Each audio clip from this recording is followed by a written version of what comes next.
What's going on, guys, and welcome back to another video. In today's video, I'm going to be breaking down exactly what you need to look at inside your testing campaigns to make direct decisions on what to keep, what to kill, and how to scale your ads. In this video, I'm going to break down the exact numbers that you need to know, an overview on how to make those decisions, and then actually jumping into one of my live ad accounts for you to look at how I tested a product and how I started to scale it moving forward. So without any further ado, let's get right into the video. All right, guys, so before we get into the actual training, let's give a little overview of how the store is sitting right now. So this is one of our stores. Yesterday, we generated over 11,500 in sales, and I'm just gonna give that a refresh so you guys can see that all the numbers are up to date. And let's check out the last 30 days on the store. We've generated just over 235,000 in sales. And these are the exact things that in this video, we are implementing on this account each and every time we test products, how we look at the metrics, how we analyze our data and make decisions to start scaling things up. So I just wanted to give you a little behind the scenes of how things are going, but let's jump into the actual video. All right, so in this video, I'm gonna give you an overview of the things that you need to know before you start running ads, before you make decisions in your ad account. And then I'm gonna dive into a brief example, a little lesson walkthrough of how we would look at the account, what decisions we would make based off of what you're going to learn here in this video. And then I'm going to dive into an actual ad account from a recent test and show you, how I broke that test down, how I decided that it's going to be something that I'd like to scale, and the actual live numbers and breakdown of what that looks like. So that's what we're going to be going over in this video. But first, we're going to go over this brief lesson on the actual numbers that you need to know with each and every product that you test per product. So the first and most important thing is that you need to know your break-even cost per purchase. So your break-even cost per purchase is how much money you can spend per single unit sold without losing money on that transaction. So how much you can spend to acquire a customer and break even, right? Not lose money, not make money. And we need to know this so that we know how much we can spend with Facebook or whatever platform you're running ads on to acquire a customer and, be breaking even. We need to know that number so we know how much we can spend at most. All right, so an example of this would be if your cost of goods sold is $10. So that's your product price plus what it costs to ship to the customer. And then your selling price being $30, so $25 plus maybe $5 shipping. This is just an example. If we've got that, that means that our break-even cost per purchase on average is going to be $30 per unit sold. Obviously before transaction fees and then your overall business expenses. But what you want to know is what your rough break-even cost per purchase is when you're looking at your data. The next is your break-even ROAS, so your break-even return on ad spend. So what return on ad spend you can continue running your ads at before they become unprofitable on the front end. So it's important to know this metric as well so that when you're looking at your ads, just overall how performance is, what your return on your ad spend looks like, and realistically what your target is. And that moves us into the next metrics, which are your target cost per purchase. So the target cost per purchase dependent on the target profit margin for front-end metrics. So if your target profit margin, I'll use this for an example, is 20% profit, you can use our KPI calculator. So we have a calculator that punches these numbers out for you. Once you plug in, your cost of goods sold, what your selling price is, and it'll spit these numbers out for you so that you know them. But just knowing these metrics and what your target is will give you a better idea of what you're aiming for inside your ad account when you're looking at your ads, right? It's the same with your target ROAS, which is the next. Your target return on ad spend, so the cost on your ad spend, depending on what your target profit margin is on those front-end metrics again. So it's just, what are you aiming for? What is your target profit margin? And what numbers do you need to get that on the front-end metrics? Now, obviously, when you're running email marketing and everything on the back end, this will help bring more revenue in, but you want to be knowing what your front-end metrics are so that you know what you're looking at inside your ad account. So those are the main ones. And then other simplified baseline testing metrics. You want to know what a good cost per click is, your add to cart data, your initiate checkout data. These are your buying intent data. So you want to be able to look at it and know, okay, what realistically am I trying to get for a cost per click? And then also, how much am I willing to spend before I get buying intent, before I decide if I'm going to cut something off? So, it all depends on, what locations you're running, how big your audience sizes are, but a good cost per click to go after is less than $1 if you're running outside of the United States. And then I typically like to look for $1.50, no higher than $2 cost per click. when I'm running and targeting the United States only. And those are just baseline metrics to look at. So you need to know what your numbers are when you're looking at your actual ad account. So these are the main ones. Let's go and dive into a quick little lesson, a brief overview of like how I would look at a campaign, what numbers we would go through and make, our keep, kill, and scale decisions on our ad sets and our campaign as a whole. All right, so I've gone ahead and set up this little diagram to mimic what your campaign will look like inside of your Facebook ads dashboard. And then we're going to go through and make decisions on when we would kill something, so turn off or pause that ad set inside the campaign, and when we would keep something and let it spend more, and how much we're realistically going to be spending on that. So for this example, I'm using $5 a day budget. So we're kind of looking at, day to day when we go through this, so you guys can follow along. And then look at, what our metrics look like on that ad set, and then make decisions based on that. And again, this is going to be an exercise that we're going over, so you can get an idea of, my thought process when going through my decision making in the initial testing of my campaigns. So in this campaign, we're running an ad set budget campaign, so ABO, and we're running 6 different ad sets that have 1 different interest per ad set. I show how to set this up in another video of how to actually structure your testing campaigns. But this is what we're going to be looking at when we're making our decisions. So you can see on day 1, each of these, the amount spent, it says amount sent, but amount spent is $5. And each of these is your link clicks, your cost per click, and then your add to cart or buying intent, and then any purchases that we get as we move along. And these are the only metrics that I'm going to be looking at when initially testing. You don't need to know your video through plays or your CPM or, your click-through rate or anything like that. These are the simplified metrics that you need to be looking at initially when testing, and you can look at the rest of those other metrics once you get up in scaling. But when we're testing, we need to keep things simple. We need to know what we're looking at and how to make decisions based on that. So as you can see, ad set number 1 here, we spent $5. We've had 5 link clicks at about $1 cost per click. We've got no buying intent and no purchases, but it's day 1. We've only spent $5 on this ad set in this audience. So for this, we're going to let it run. So again, going back to our base metrics before, we want to keep an eye on our cost per click initially until we've spent more money. So considering that we've got a $1 cost per click, that means that we're going to keep this running.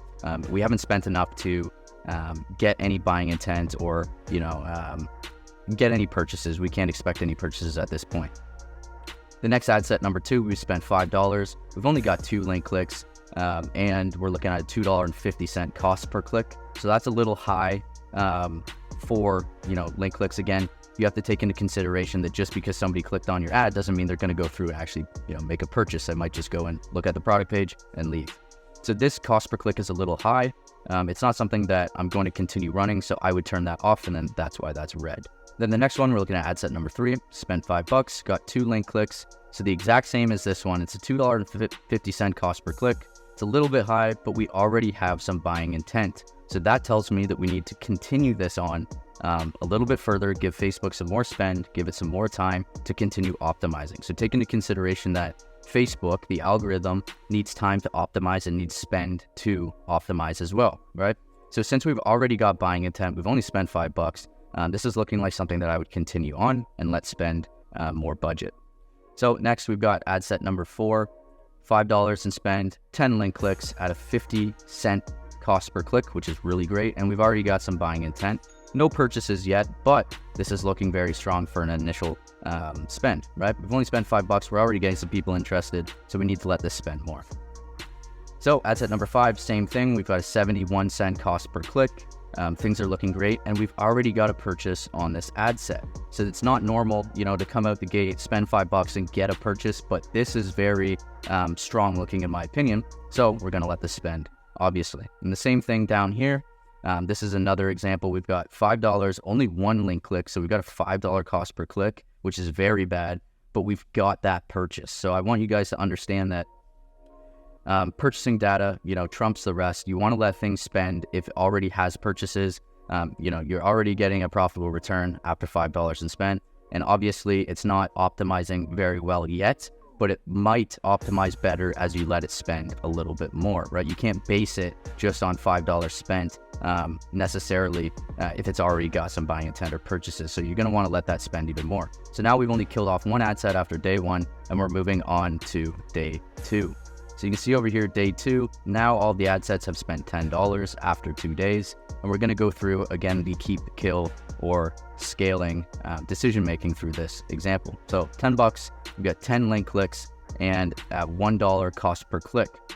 But for this example, since we've already given it 2 days, we've spent $10, we're getting a good cost per click, good amount of link clicks, but no buying intent, right? So we've got no buying intent, no purchases, and that's telling us that, specifically this audience or the creatives that we're running with this audience just aren't matching up perfectly. It might not be something that's strong enough to continue running and to start scaling. So I've actually decided to kill this off. So considering that, in that last example, we're selling a product that's about $40. We've got a $30 a break-even cost per purchase. At about $10 or $15, if you've got no buying intent, that's when you want to start killing it off. My rule of thumb is if you've spent 50% of your break-even cost per purchase, the metrics that we went over before, so in that situation it would be $15, that you want to kill it off. If you've given it half of the budget, it's not getting any buying intent, you're going to want to kill off that ad set. So we spent about $10. You could let it spend a 15, but in this example, I'm going to turn it off because it's just not looking too promising. So when we go down to these ones here, we spent $10. We've got 4 link clicks at a $2.50 cost per click, which isn't too great, but we're getting buying intent now. We've only spent $10 on this. We've got some buying intent. We might want to give it a little bit more time and let it run another day. So I'm going to leave this one on. This one, we've spent $10, 20 link clicks at a 50-cent cost per click. We've already got 4 add to carts, lots of buying intent, and a purchase coming through already. So we're going to let that one run. Same with this one here. We're getting a good cost per click. We're getting some purchase intent, some buying intent, but no purchases yet. So we're going to let it continue spending. And then this one as well, we've got 2 purchases now, super strong ad set. We definitely want to let this run. Even though it's got a $2 cost per click, it's got 2 purchases. Purchase data trumps all the rest of the data, and our return is high, so we're going to let it run. So that's an example of looking at after we've already made those initial killing, what we're looking at and how we're basing our next decisions after we spent a little bit more. And then that brings us to this example for day 3. So day 3, we've still got those 4 ad sets running, and we've decided to kill 2 of them off. So if we go through these, we're looking at $20 spent now. So say this would actually be day 4, but say we've spent all the way up to $20.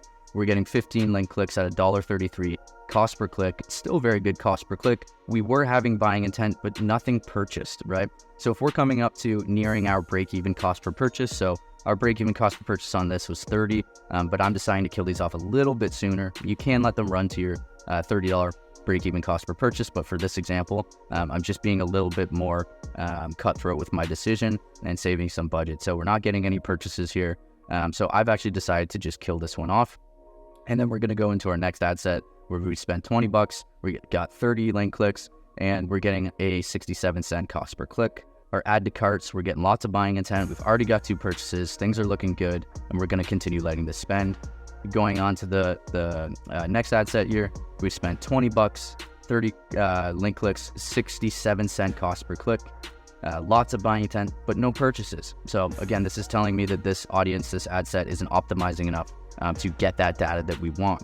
So at this point, you want to be considering that things are optimizing, and you want to let the things that have optimized around your purchase conversions, that's what you're going after, to spend more and kill off things that aren't, right? So we want to be allocating our budget to what's actually getting the results that we want and continue letting them spend before we start pushing more budgets into them. So again, down here, this was our strongest ad set. We're looking at $20 spent, 10 link clicks, still at a $2 cost per click. So that's come down a little bit, but we've got 3 purchases and it's looking strong. So we're going to continue letting these 2 run that have our purchases, and then we're going to start moving into the next phase. So we've proven that this product has potential. We've got 2 potential audiences that we can start to push budget into and start collecting more data and starting to scale. And this tells me that there's potential for this product, right? And moving forward, you'll now want to let these proven audiences continue optimizing, continue spending until they have 3+ profitable purchases before beginning to scale. So this tells us that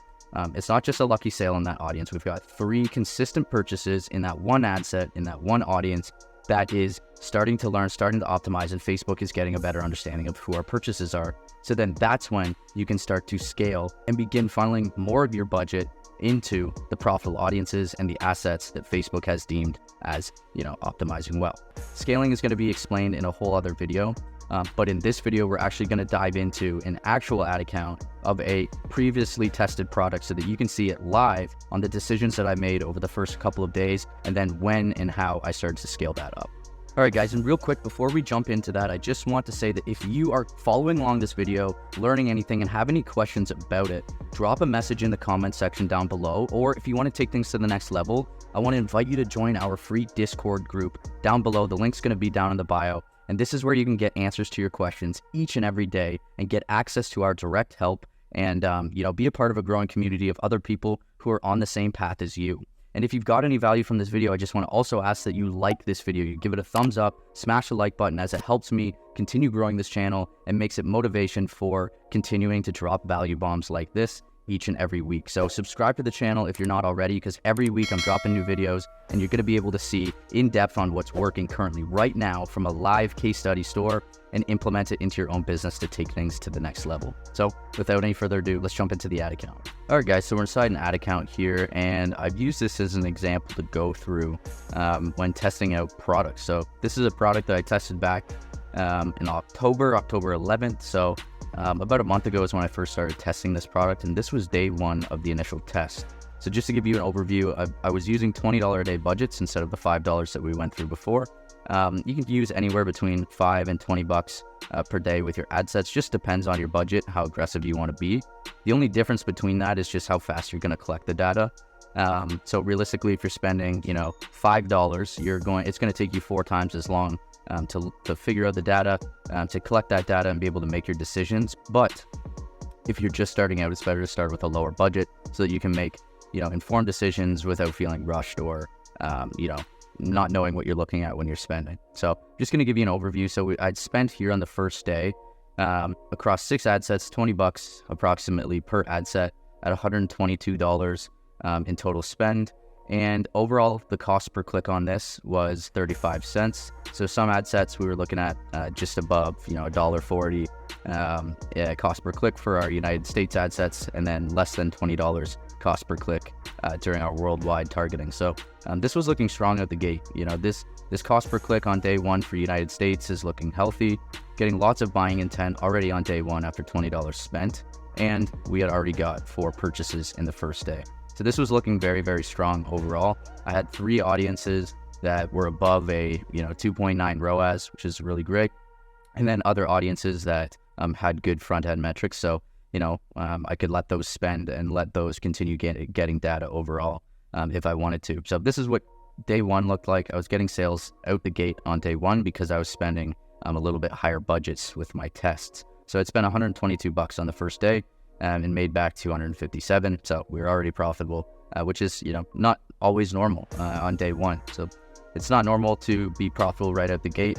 Most times you're going to be break even or losing a little bit in the initial, but it's really important to understand that we're collecting data. This is what you're investing into, right? So don't think of it as like you're just throwing your money up against a wall and hoping that sticks. You're strategically putting your money towards these targeting aspects to collect data on your account, because most likely if you're seeing this, you're working with a brand new ad account that doesn't have any data. So you have to think about, you're investing into your data, and that's the best mindset to be in. So if we go to the 2-day jump here, we're going to be looking at spent overall. I continue just letting these ad sets spend. $229 for now, $490 return at a 2.13 return. And I believe there's a couple more purchases that just weren't tracked on here. So we're even higher than that. But you can see that our metrics are still looking great. Our cost per click on this one went up a little bit, but the cost per click on the other ad sets here for the United States have gone down. We're now collecting more purchases. So we collected 3 more track purchases. I believe there was 1 or 2 more on the second day. So we're seeing about 8 or 9 purchases total. And this was day 2. So these are looking strong. The metrics that we went over in that lesson, this is again just exactly what I'm looking at here. I'm not even worried about click-through rate or CPM or any of that, because you need to be focusing what you're looking at when you're initially testing. And again, you can move to those other metrics when you're scaling and start looking at different things in that sense, but that's for a whole other video. I want you guys focused on what you need to look at when you're testing and making your decisions based on those key metrics. All right, and there you have it, guys. That's exactly the breakdown that you need to be looking at inside your ad account to test products in the most efficient way and make the most out of your budget when you're pushing forward to scaling your business. So again, if you got any value from this video, I just want to ask that you like this video, as it helps me more than you know. It helps me get videos out there, gives me more motivation to make videos like this each and every week. And subscribe to this channel if you haven't already, because we're dropping these value bombs every single week on the week.